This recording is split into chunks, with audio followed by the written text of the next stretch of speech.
నమస్తే, welcome to స్వతంత్ర. నేను మురళి. ముందుగా హెడ్లైన్స్ చూద్దాం. భారీ పెట్టుబడులే లక్ష్యంగా రేవంత్ దావోస్ పర్యటన, అంతర్జాతీయ కంపెనీల సీఈఓలతో సమావేశం.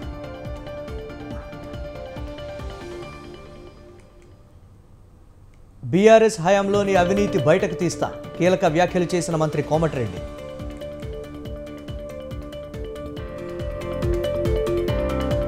గల్లీలో ఏ పార్టీ ఉన్నా కేంద్రంలో వచ్చేది బీజేపీయే, 350కి పైగా ఎంపీ సీట్లు గెలుస్తామన్న బండి.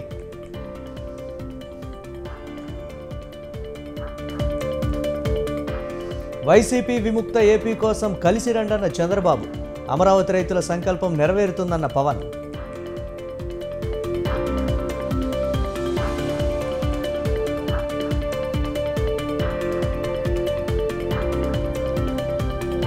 విజయవాడ సెంట్రల్ టికెట్పై సమస్యల వివాదం, వెనక్కు తగ్గిన ఎమ్మెల్యే మల్లాది విష్ణు.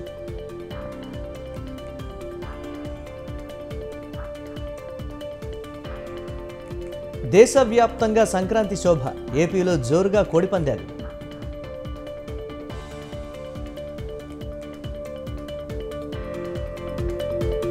మణిపూర్లో ప్రధాని ఎందుకు పర్యటించలేదు? తౌబాల్ నుంచి ప్రారంభమైన రాహుల్ యాత్ర.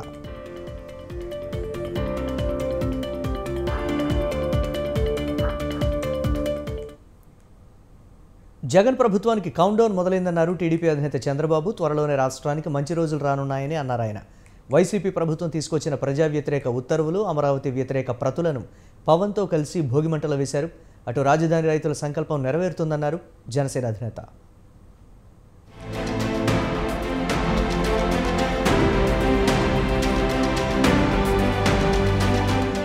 ఏపీ రాజధాని అమరావతి పరిధిలోని మందడంలో భోగి మంటలు కాస్త పొలిటికల్ మంటలుగా మారాయి. తెలుగు జాతికి స్వర్ణయుగం, సంక్రాంతి సంకల్పం పేరుతో టీడీపీ, జనసేన పార్టీలు సర్కారుకు వ్యతిరేకంగా వినూత్న కార్యక్రమం చేపట్టాయి. వైసీపీ ప్రభుత్వ తీరును నిరసిస్తూ సర్కారు తీసుకువచ్చిన ప్రజా వ్యతిరేక జీవోలు, అమరావతి వ్యతిరేక ప్రతులను భోగి మంటల్లో వేశారు టీడీపీ అధినేత చంద్రబాబు, జనసేన అధినేత పవన్ కళ్యాణ్.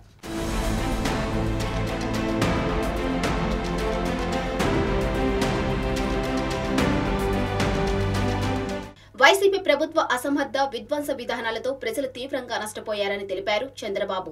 అమరావతి రైతులు అడుగడుగున ఇబ్బందులు ఎదుర్కొన్నారని చెప్పుకొచ్చారు. ఈ ప్రభుత్వానికి కౌంటర్ మొదలైందన్న ఆయన రాష్ట్రానికి మంచి రోజులు రానున్నాయని వెల్లడించారు. వైసీపీ విముక్త ఆంధ్రప్రదేశ్ కోసం ప్రాంతాలు, కులాలు, మతాలకు అతీతంగా ప్రజలంతా ఒకే బాటలో పయనించాలని పిలుపునిచ్చారు టీడీపీ అధినేత చంద్రబాబు. ప్రభుత్వ అసమర్థ విధ్వంస విధానాల వల్ల ప్రజల జీవితాలు ఎక్కిపోయినాయి. చీకటి జీవోలు, ప్రభుత్వ వ్యతిరేక విధానాలతో మీరంతా కూడా సర్వనాశనం అయిపోయాం. 5 సంవత్సరాలు, ఇది ఒక విధంగా చెప్పాలంటే చీకటి రోజులు.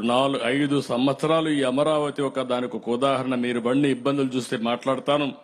మీరు బండి ఇబ్బందులు అయితే పగవాడికి కూడా రాకూడదు, అన్ని ఇబ్బందులు పడ్డారు. ఏపీ రాజధాని అమరావతి అంటూ మరోసారి స్పష్టం చేశారు చంద్రబాబు. సంపద సృష్టించే కేంద్రంగా సంక్షేమ పాలన అందించేందుకు రాజధాని ఎంతో ఉపయోగపడుతుందని చెప్పుకొచ్చారు. వైసీపీ అధినేత జగన్ కు కూల్చడం మాత్రమే తెలుసని, నిర్మించడం తెలియదంటూ ఎద్దేవా చేశారు చంద్రబాబు. ఒక పక్క బాధ ఉంది, ఒక పక్క హోప్ ఉంది. మళ్ళీ భవిష్యత్తు మంది. తప్పకుండా అమరావతి కేంద్రంగా, మన రాజధానిగా, ఇక్కడి నుంచే పరిపాలనే కాదు అభివృద్ధి కూడా ఈ సంక్రాంతి నాంది పలుకుతుంది. ఈరోజు ఇది ఒక దేవతల రాజధానిది. అలాంటి దేవతల రాజధానిని రాక్షసులు చెరబట్టారు. ఇప్పుడు రాక్షస వధ కూడా అయిపోయింది, సైకో వధ కూడా అయిపోతుంది. తొందరలో కౌంట్ డౌన్ కూడా ప్రారంభమైంది. 87 రోజులే లెక్క పెట్టుకోండి. ఇంకా ఈ అమరావతి నుంచే ప్రారంభిస్తున్నాం, లెక్క పెట్టుకోమంటున్నా. రాజధాని రైతుల సంకల్పం నెరవేరుతుందని అన్నారు జనసేన అధినేత పవన్ కళ్యాణ్. వైసీపీ పాలన తొలగిపోయే సమయం ఆసన్నమైందన్న ఆయన బంగారు రాజధానిని నిర్మించుకుందామంటూ పిలుపునిచ్చారు. మరోసారి వైసీపీ అధికారంలోకి వస్తే రాష్ట్రం అంధకారం అవుతుందన్న జనసేనాని చీకటి పోయి వెలుగులు నింపాలన్న సంకల్పంతోనే భోగి మంటలు వేశామన్నారు. 4 సంవత్సరాలుగా ఈ రాష్ట్రానికి పీడ పట్టింది. ఆ పీడ తొలగిపోయే టైం అయింది. ఆ కీడుని, ఆ పీడని ఈ రోజున భోగి మంటల్లో కాల్చేసాం. ఈ రోజు నాకు మీ కష్టాలు తెలుసు. ఆ రోజున మన పార్టీ ఆఫీసుకు కూడా మీరు వచ్చి మీ మీద దాడి జరిగి చాలా అనుచితంగా, దారుణంగా మిమ్మల్ని లాఠీలతో కొట్టి రైతాంగాన్ని చాలా చాలా బాధ గురిచేసి నాకు కలిచివేస్తుంది. తెలుగుదేశం గాని జనసేన రెండు కలిసి ఉన్నాయంటే మీ అందరి ఆవేదన ఏడుపు ఆ రోజు నన్ను కలిచేసింది. అమ్మ మేము ఉన్నాం, మీరు ఇచ్చిన ఈ త్యాగం మేము మర్చిపోం. మీకు ఏ ఉద్దేశంగా కోసం అయితే ఇచ్చారో ఆ ఉద్దేశం సంపూర్ణంగా నెరవేర్చేలాగా మేము కృషి చేస్తాం. బంగారు రాజధాని నిర్మించుకుందాం. ఇక్కడ రానున్న రోజుల్లో నిరుద్యోగులకు ఉపాధి అవకాశాలు కల్పించే బాధ్యతను టీడీపీ జనసేన తీసుకుంటాయని చెప్పుకొచ్చారు ఇరు పార్టీల అధినేతలు.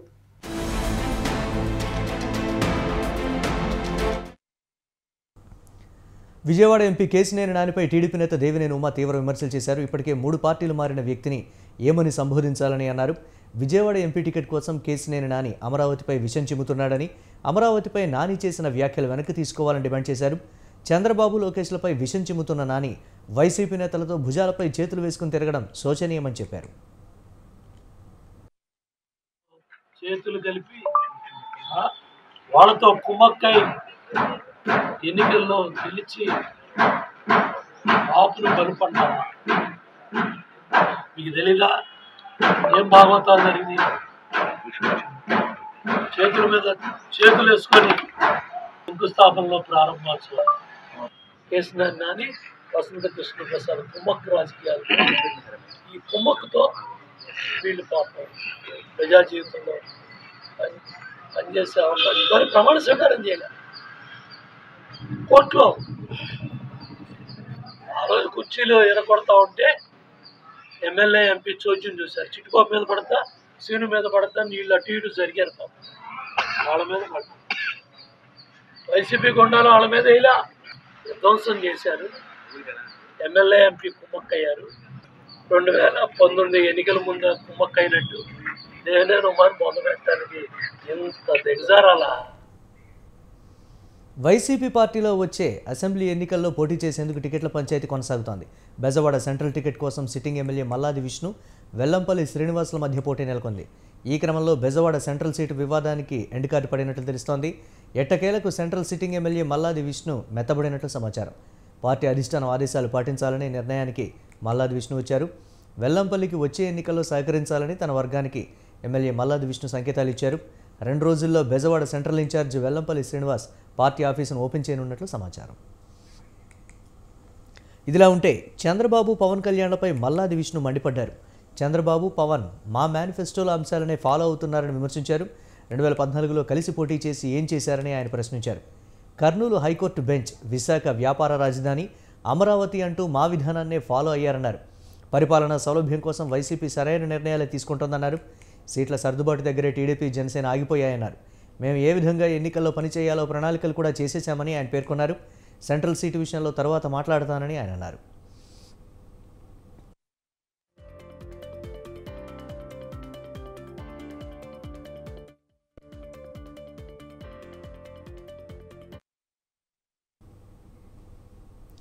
బీజేపీ ఎంపీ బండి సంజయ్ కీలక వ్యాఖ్యలు చేశారు. కాంగ్రెస్ ఎమ్మెల్యేలను కొనేందుకు కేసీఆర్ ప్రయత్నం చేస్తున్నారన్నారు. కాంగ్రెస్ ఎమ్మెల్యేలు కేసీఆర్తో టచ్లో ఉన్నారని ఆరోపించారు. పార్లమెంటు తర్వాత రాష్ట్రంలో ఏమైనా జరగొచ్చని చెప్పారు. కుట్రలకు కేరాఫ్ కేసీఆర్ అన్న బండి సంజయ్ కేసీఆర్ కదలికలపై కాంగ్రెస్ ఓ కన్నేసి ఉంచాలన్నారు. కాంగ్రెస్ ప్రభుత్వం 5 ఏళ్ల పాటు సుస్థిరంగా ఉండాలని కోరుకుంటున్నట్లు బండి సంజయ్ తెలిపారు.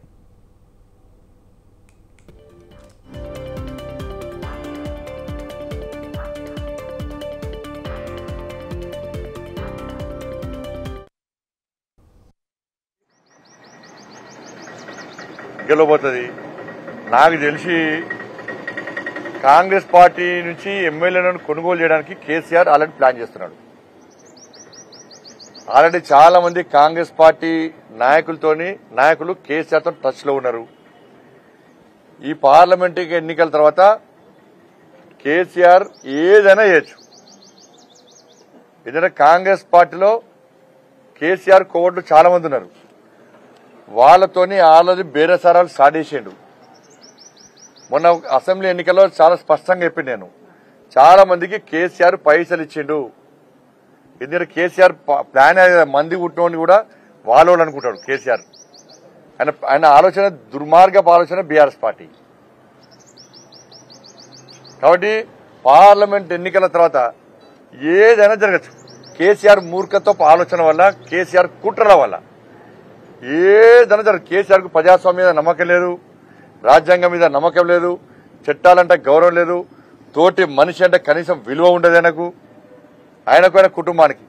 కాబట్టి దేనికైనా ఆ కుట్రలకు తెగించి ముందుకొచ్చే వ్యక్తి కేసీఆర్ కుటుంబం. ఈ ఎంపీ ఎన్నికలో పూర్తి స్థాయిలో భారతీయ జనతా పార్టీ నరేంద్ర మోదీ రాకముందు తెలంగాణలో ఐసిస్ ఏజెంట్లు ఉండేవారని కేంద్ర మంత్రి కిషన్ రెడ్డి అన్నారు. హైదరాబాద్తో పాటు దేశంలో పలుచోట్ల బాంబు పేలుళ్లు జరిగాయని గుర్తు చేశారు.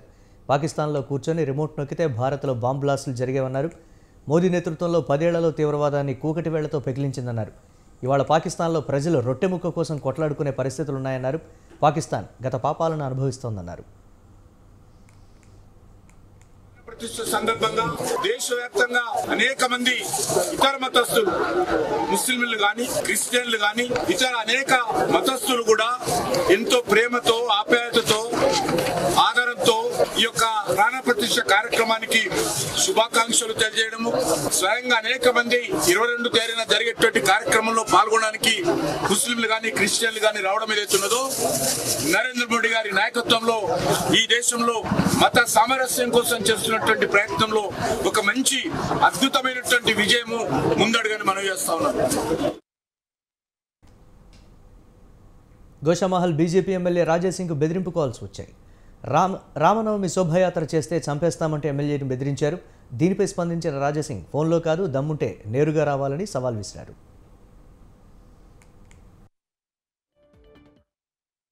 గతంలో కూడా ఇదే తరహాలో రాజాసింగ్కు బెదిరింపు కాల్స్ వచ్చాయని ఎమ్మెల్యే రాజాసింగ్ అన్నారు.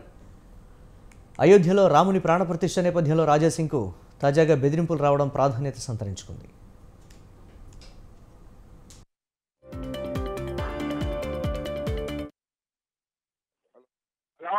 अबे बोल भोसड़ी के रामनवमी 17 तारीख को पर रामनवमी मत निकालना है साल में। मैं बता दे रहा हूँ पहले, रामनवमी मत निकालना। क्या करेगा? मेरे बेटे को उठाएंगे। है दम बहुत है।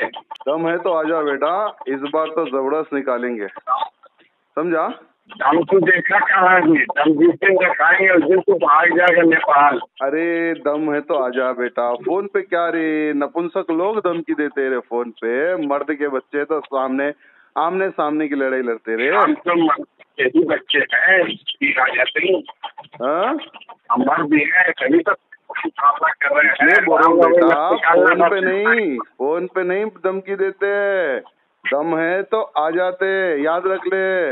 धूमधाम से निकालेंगे और ठोकेंगे भी बेटा। रामनवमी शोभा यात्रा में धूमधाम से हम निकालेंगे कार्यक्रम, जितनी दम है रोकने में रोक ले बेटा। हम देखेंगे कौन ठोकता है कौन चुकवाता है। चल आजा, स्वागत है, जितनी दम है लगा ले बेटा। तुम रामनवमी मत निकालना, बस इसको रिपोर्ट करना है सबको, हमको कोई डर नहीं। चल देख लेंगे, आजा पुलिस कर दो। हाँ तो तुम रामनवमी मत निकालना बस। बेटा बोला ना तेरे को, तेरे में जो दम है, जो कर सकता कर ले। ओके हेलो కాంగ్రెస్ ఎమ్మెల్యేలు కేసీఆర్కు అమ్ముడుపోతారన్న బీజేపీ ఎంపీ బండి సంజయ్ వ్యాఖ్యలకు మంత్రి పొన్నం ప్రభాకర్ కౌంటర్ ఇచ్చారు. బండి సంజయ్ వ్యాఖ్యలతో బీఆర్ఎస్ బీజేపీలు ఒకటేనని మరోసారి బయటపడిందని అన్నారు. పార్లమెంట్ ఎన్నికల తర్వాత బీఆర్ఎస్ రెండుగా చీలిపోతుందని పొన్నం జోస్యం చెప్పారు. మంగళసూత్రాలు అమ్మిన సంజయ్కు ఇప్పుడు లక్షల రూపాయలతో కటౌట్స్ పెట్టుకునే డబ్బు ఎక్కడిదని ప్రశ్నించారు.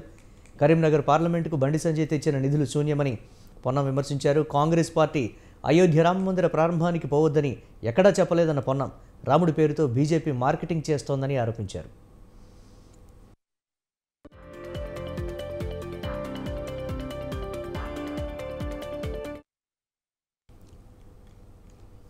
తెలంగాణకు భారీ ఎత్తున పెట్టుబడులు ఆకర్షించడమే లక్ష్యంగా తమ దావోస్ పర్యటన సాగుతుందని రాష్ట్ర ఐటీ పరిశ్రమల శాఖ మంత్రి దుద్దిళ్ల శ్రీధర్బాబు స్పష్టం చేశారు.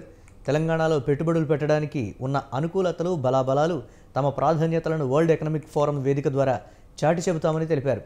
ఈ నెల 15వ తేదీ నుంచి 19వ తేదీ వరకు స్విట్జర్లాండ్లోని దావోస్లో జరగనున్న వరల్డ్ ఎకనామిక్ ఫోరం 54వ వార్షిక సమావేశంలో సీఎం రేవంత్ రెడ్డి నేతృత్వంలో తెలంగాణ అధికారిక బృందం పాల్గొననుంది. ఈ బృందంలో ఐటీ పరిశ్రమల శాఖ ప్రిన్సిపల్ కార్యదర్శితో పాటు ముఖ్యమంత్రి ప్రిన్సిపల్ కార్యదర్శి కూడా ఉన్నారు.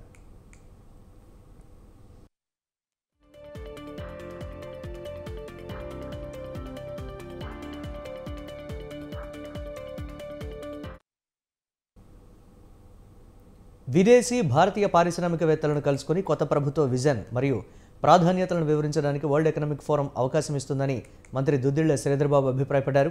ఐటీ రంగంలో అగ్రగామిగా లైఫ్ సైన్సెస్ రంగానికి హబ్గా ఉన్న తెలంగాణ బలాలను ప్రపంచానికి చాటి చెప్పి పెట్టుబడులను ఆకర్షించడానికి ఇది చక్కటి వేదిక అని ఆయన పేర్కొన్నారు. 3 రోజుల దావోస్ పర్యటనలో తాను ముఖ్యమంత్రి కలిసి దాదాపు 70 మందికి పైగా పారిశ్రామిక దిగ్గజాలను కలవబోతున్నామని వెల్లడించారు. తాము సమావేశం కాబోతున్న వారిలో Novartis, Medtronics, AstraZeneca, Google, Uber, Mastercard, Bayer, LDC, UPL తదితర అంతర్జాతీయ కంపెనీల సీఈఓలు, సిఎక్స్ఓలు ఉన్నారని తెలిపారు.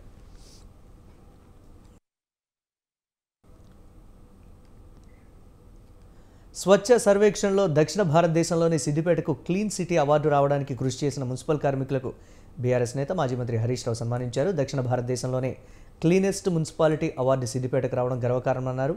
సిద్దిపేటకు అవార్డు రావడం అంటే అది రాష్ట్రానికి దక్కిన గౌరవమేనని అన్నారు. దేశంలో 4477 మున్సిపాలిటీల్లో స్వచ్ఛతలో సిద్దిపేటది 9వ స్థానమని, దక్షిణ భారతదేశంలో మొదటి స్థానమని చెప్పారు. సిద్దిపేట ఇంతటి గౌరవం రావడంలో మున్సిపల్ కార్మికులు, ప్రజల సహకారమే కారణమని హరీష్ రావు తెలిపారు.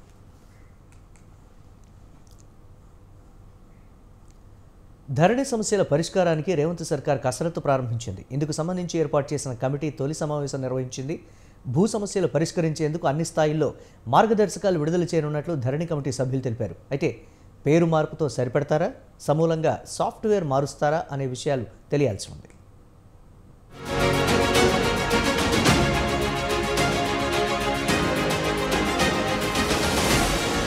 ధరణికి గిరి భారమా, గిరికి ధరణి భారమా, ఎవరికి ఎవరు భారం అంటూ ఓ కవి గేయం రాశారు.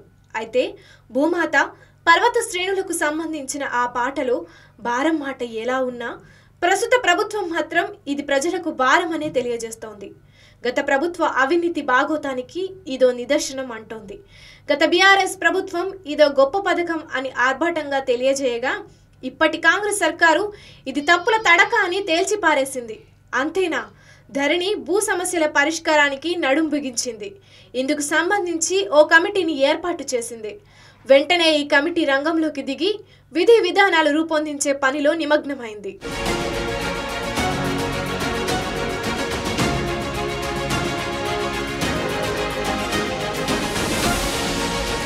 ధరణిపై రాష్ట్ర సర్కారు దృష్టి సారించింది.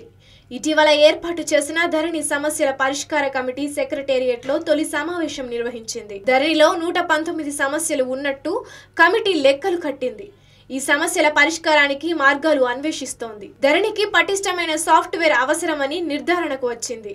ఆర్ఓఆర్ యాక్ట్ ఉన్న స్పష్టమైన గైడ్లైన్స్ లేకపోవడంతో సమస్యలు వస్తున్నాయని కమిటీ గుర్తించింది. భూ సమస్యల పరిష్కారానికి అధికార వికేంద్రీకరణ అవసరమని కమిటీ అభిప్రాయపడింది. ఈ సమస్యల పరిష్కారానికి రాష్ట్ర, జిల్లా, డివిజన్, మండల స్థాయిల్లో మార్గదర్శకాలు విడుదల చేయనున్నట్టు ధరణి సభ్యులు తెలిపారు.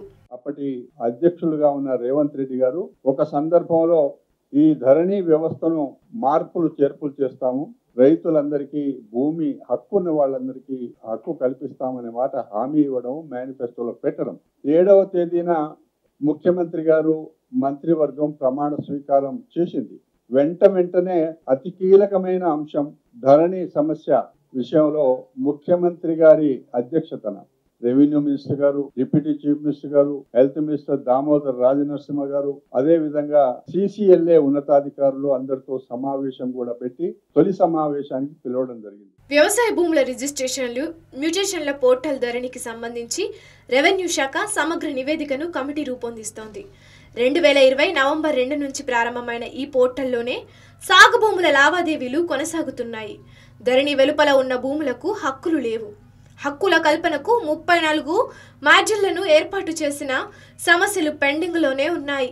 ఈ క్రమంలో గత నెల 13న సీఎం రేవంత్ రెడ్డి, రెవెన్యూ శాఖ మంత్రి పొంగులేటి శ్రీనివాసరెడ్డి ధరణిపై సమీక్ష నిర్వహించారు. ఈ సందర్భంగా పోర్టల్లో జరిగిన లావాదేవీలపై సమగ్ర సమాచారాన్ని అందించాలని రెవెన్యూ శాఖ ముఖ్య కార్యదర్శి నవీన్ మిట్టల్కు సీఎం రేవంత్ రెడ్డి ఆదేశాలిచ్చారు. రాత్రిపూట జరిగిన లావాదేవీలకు సంబంధించిన సమాచారాన్ని సైతం ఇవ్వాలని కోరారు. దీంతో రిజిస్ట్రేషన్లు, మ్యూటేషన్ల వివరాలను రెవెన్యూ శాఖ సిద్ధం చేస్తోంది. వివాదాస్పద జాబితా అయిన 22A నమోదైన భూములను జాబితా నుంచి తొలగించి హక్కులు కల్పించిన అంశంపై సైతం ప్రభుత్వం వివరాలు కోరడంతో దీనిపైన యంత్రాంగం కసరత్తు చేస్తోంది. ధరణిలో దాదాపు 68 లక్షల వ్యవసాయ ఖాతాలున్నాయి. పోర్టల్ నిర్వహణకు ఒక ప్రైవేటు సంస్థ నిర్వహిస్తోంది. గత సెప్టెంబర్లోనే నిర్వహణ గడువు ముగియగా అదే సంస్థను కొనసాగిస్తూ వస్తున్నారు. దీనిపై కొత్త ప్రభుత్వం నిర్ణయం తీసుకోవాల్సి ఉంది.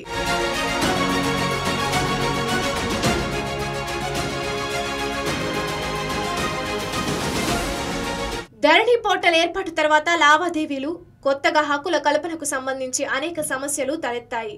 వీటిలో ఎక్కువగా సాంకేతిక పరమైనవే ఉన్నాయి.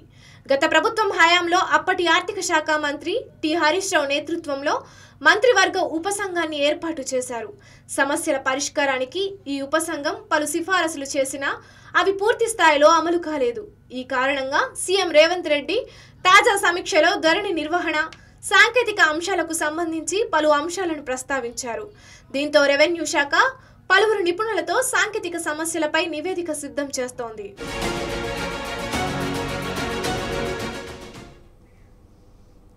మణిపూర్ నుంచి రాహుల్ గాంధీ భారత్ న్యాయ యాత్ర ప్రారంభమైంది. మణిపూర్ నుంచి ముంబై వరకు సాగనున్న యాత్రలో రాహుల్ గాంధీ 15 రాష్ట్రాల్లో పర్యటించనున్నారు. కేంద్రంలోని బీజేపీ విధానాలను ప్రజల్లో ఎండగట్టే లక్ష్యంతో రాహుల్ యాత్రను చేపట్టారు. ఏఐసీసీ అధ్యక్షుడు మల్లికార్జున ఖర్గే జెండా ఊపి యాత్రను ప్రారంభించారు. దేశంలో అణగారిన వర్గాల సమస్యలను పట్టించుకునేవారు లేరని ఈ సందర్భంగా రాహుల్ గాంధీ అన్నారు. ధరలు పెరగడంతో సామాన్యులు బ్రతకడం కష్టంగా మారిందన్నారు. మణిపూర్లో పాలనా వ్యవస్థలు కుప్పకూలాయన్నారు. మణిపూర్ దేశంలో భాగమని బీజేపీ, ఆర్ఎస్ఎస్ అనుకోవడం లేదన్నారు. అందుకే ఇంత హింస జరిగినా ప్రధాని మణిపూర్ని సందర్శించలేదన్నారు. కేంద్రంలో బీజేపీ విధానాలను, ప్రజా సమస్యలను న్యాయయాత్రలో ప్రశ్నిస్తామన్నారు.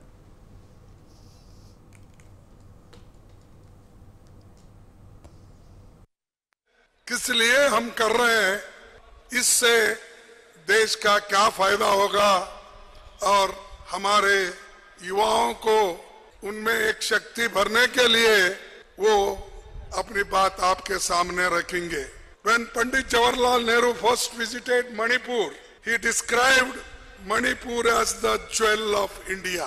ये एक अलंकार है और मणिपुर के बारे में उन्होंने जो कहा वही बात इंदिरा गांधी जी ने कहा, वही बात राजीव गांधी जी ने कहा और इन सारे स्टेट को आज जो 8 स्टेट है, इन सब को अगर किसी ने राज्य बनाया है, जिसको हम मणिपुर कहते थे, 29 जून के बाद वो मणिपुर रहा ही नहीं, बट गया। कोने कोने में नफरत फैली, लाखों लोगों को नुकसान हुआ, भाई बहन, माता पिता आंखों के सामने मरे। और आज तक हिंदुस्तान के प्रधानमंत्री मणिपुर में आपके आंसू पोंछने, आपसे गले लगने, आपका हाथ पकड़ने नहीं आए। शर्म की बात। शायद नरेंद्र मोदी जी के लिए, बीजेपी और आरएसएस के लिए मणिपुर हिंदुस्तान का भाग ही नहीं है। आपका जो दुख है, आपका दर्द है, वो उनका दुख, उनका दर्द नहीं है। पिछले साल हमने भारत जोड़ो यात्रा शुरू की। कन्याकुमारी से कश्मीर तक हम चले, 4000 किलोमीटर चले और भारत को जोड़ने की हमने बात की, नफरत मिटाने की बात की, एक धर्म को, एक जात को। మహారాష్ట్రలో కీలక నేత మిలింద్ దేవరా కాంగ్రెస్ పార్టీకి రాజీనామా చేశారు. ఏక్నాథ్ షిండే నేతృత్వంలోని శివసేన పార్టీలో చేరారు. ఇండియా కూటమి సీట్ల పంపకాల్లో అసంతృప్తికి గురైన దేవరా ఈ మేరకు నిర్ణయం తీసుకున్నారు. ముంబై సౌత్ లోక్సభ స్థానం నుంచి మిలింద్ కాంగ్రెస్ తరపున ప్రాతినిధ్యం వహిస్తున్నారు. 2004, 2009 ఎన్నికల్లో గెలుపొందారు. కానీ 2014, 2019 ఎన్నికల్లో శివసేన నేత ప్రమోద్ సావంత్ చేతిలో ఓటంపాలై రన్నరప్గా నిలిచారు. ఈసారి ఇండియా కూటమి సీట్ల పంపకాల్లో భాగంగా సౌత్ ముంబై లోక్సభ స్థానాన్ని శివసేన కేటాయించారు. దీంతో అసంతృప్తికి లోనైన మిలింద్ కాంగ్రెస్ పార్టీ సభ్యత్వానికి రాజీనామా చేశారు. అనంతరం సీఎం ఏక్నాథ్ షిండే సమక్షంలో శివసేన పార్టీలో చేరారు. That used to offer constructive suggestions to this country on how to take the country forward.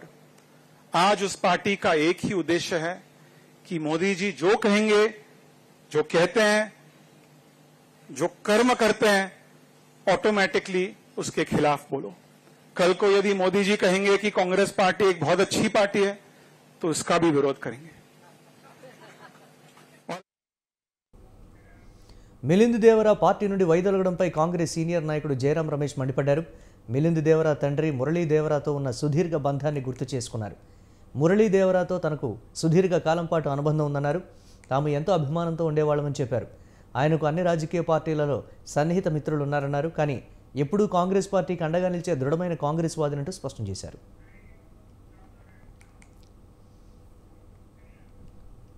Ayodhya శ్రీరామాలయంలో విగ్రహ ప్రతిష్ఠ వేళ అన్ని ఆలయాలను పరిసరాలను శుభ్రం చేయాలని, శ్రమదానం చేయాలని ప్రధాని ఇచ్చిన పిలుపునకు చక్కటి స్పందన లభించింది. ప్రధాని మోదీ స్వయంగా నాసిక్లోని కాలారాం దేవాలయ ప్రాంగణాన్ని శుభ్రం చేశారు. బీజేపీ జాతీయ అధ్యక్షుడు జేపీ నడ్డా ఢిల్లీలోని గురు రవిదాస్ మందిర్లో స్వచ్ఛతా అభియాన్ కార్యక్రమంలో భాగంగా పరిశుభ్రం చేశారు. ఉత్తరాఖండ్ నైనిటాల్లో సీఎం పుష్కర్ సింగ్ ధామి కైంచీధామ్ సందర్శించి చీపురు పట్టి పరిసరాలను శుభ్రం చేశారు. గుజరాత్ ముఖ్యమంత్రి భూపేంద్ర పటేల్ గాంధీనగర్లోని ధళేశ్వర్ మహాదేవ్ దేవాలయంలో పరిసరాలను శుభ్రం చేశారు. అనంతరం ధోలేశ్వర్ మహాదేవ్కు పూజలు నిర్వహించారు.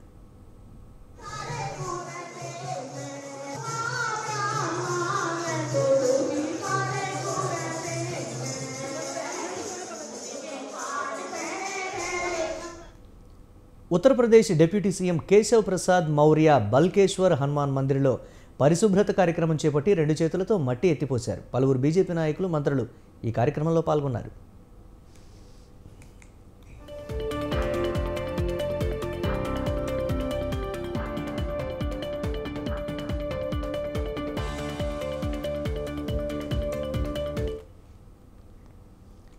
అయోధ్య శ్రీరామ విగ్రహ ప్రాణ ప్రతిష్ఠ కార్యక్రమానికి హాజరు కాబోవడం లేదని సమాజ్వాదీ చీఫ్ అఖిలేష్ స్పష్టం చేశారు.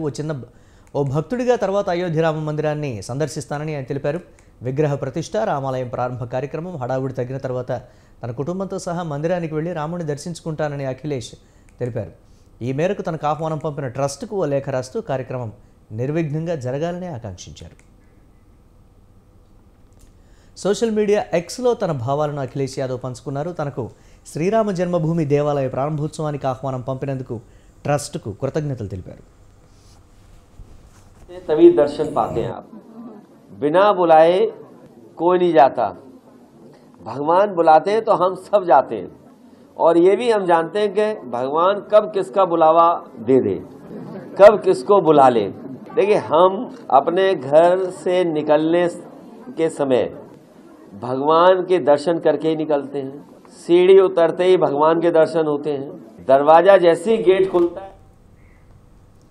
భవిష్యత్తులో కెనడాకు వచ్చే అంతర్జాతీయ విద్యార్థుల సంఖ్యను తగ్గించాలని కెనడా ప్రభుత్వం ఆలోచిస్తోంది. ఇది భారతీయ విద్యార్థులకు దెబ్బే. కెనడాకు వెళ్లే విద్యార్థుల్లో భారతీయులే ఎక్కువ మంది. అసంఖ్యాకంగా విద్యార్థులతో విద్యా వ్యవస్థ అదుపు తప్పుతోందని కెనడా ఇమ్మిగ్రేషన్, రెఫ్యూజీస్, సిటిజన్షిప్ శాఖ మంత్రి మార్క్ మిల్లర్ పేర్కొన్నారు. రానున్న రోజుల్లో కెనడాలో చేరే అంతర్జాతీయ విద్యార్థుల సంఖ్య పరిమితం చేయాలని ఆయన సూచించారు. కెనడాలోని వివిధ విశ్వవిద్యాలయాల్లో ప్రస్తుతం 9 లక్షల మంది అంతర్జాతీయ విద్యార్థులు చదువుతున్నారు. వీరి సంఖ్యను ఏ మేరకు తగ్గిస్తారని కెనడా మంత్రి చెప్పలేదు. కెనడాకు వచ్చే విద్యార్థుల్లో భారతీయులే ఎక్కువ మంది. 2023 నవంబర్ నాటి లెక్కల ప్రకారం మొత్తం 5,79,075 మంది అంతర్జాతీయ విద్యార్థులుంటే వారిలో భారతీయులే 2,15,910 మంది, అంటే దాదాపు 41% మంది ఉన్నారు. 5 ఏళ్లలో భారతీయ విద్యార్థుల సంఖ్య గణనీయంగా పెరిగిందని కెనడా మంత్రి మిల్లర్ తెలిపారు. ఇవి ఇప్పటివరకు అప్డేట్స్. కీప్ వాచింగ్ స్వతంత్ర.